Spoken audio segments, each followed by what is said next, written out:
influential, humble, kind, generous. Loving, loyal, independent.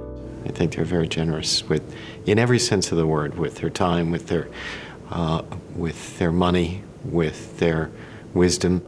Goofy at times, joyous, family. Those are the words that I think about. You might be 2 people removed from somebody knowing one of the Kellys. Maybe, I think, a half a person. I mean, so many people know this family because of their involvement, because of their graciousness, because of their willingness to be a part of the community. I don't know how they managed to get everywhere in the city, support everyone in the city, sponsor everyone in the city, but they're very involved. I don't think there's any question there's an intensity to that family, and whether it's competition on the field or off the field, or driving to make an impact on organizations. I think there's a strong intensity there that is a motivation for all they do.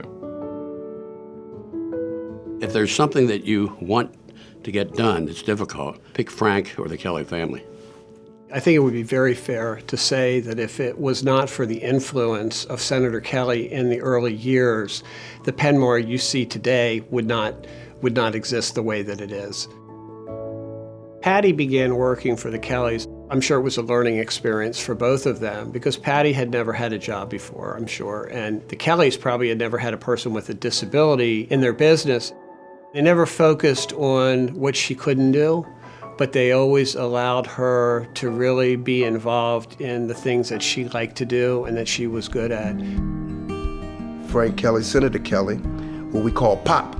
Such a great man that's the leader of that family and tremendous heart and soul, and have done a lot of great things in the Park Heights community and also in my life, like just inspiring us. And then I know his lovely wife, who is the mother of the whole household with that lovely smile and encouragement that she always gives us in this community. Janet is just a superstar. She's the matriarch of the family. When they started their business in their basement, Janet was right there with Frank all the way through. And when there are issues that need to be resolved, in my opinion, the family, the sons and Frank go to Janet. Dave is the funny piece. The laid-back piece is John, and the go-getter is Frank. And then, of course, here comes Brian as a coach. We do a survey, how does Calvert Hall get better? And one of the questions is, give me a teacher or a coach that's made an impact on you. And a number of guys will write about Brian, not only because they won, but really what he's taught them in terms of values and integrity.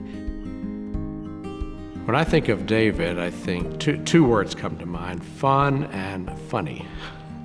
He has a fantastic sense of humor and just a big heart. He is definitely a person who wants to get things done. John's a hunter, and so am I. And John and I have gotten to be very close with that. We've had some great intimate time together. John and I went to a meeting. John left his car running. And I obviously questioned John as to why the car was running, and it's because he said he had a duck in the car. I said, "Excuse me?" He said, "There are ducks in my car."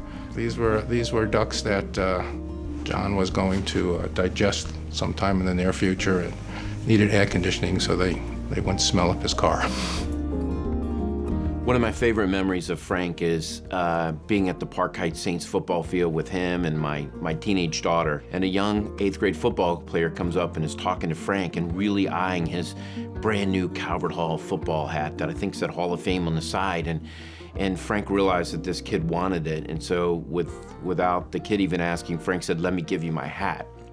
And that meant a lot to me not because he just gave the hat, because of the conversation that my daughter and I had when we were on our way home. My daughter, who's a teenager, doesn't want to share anything with her sisters, saw Frank give something that was very special to him, that he probably just received.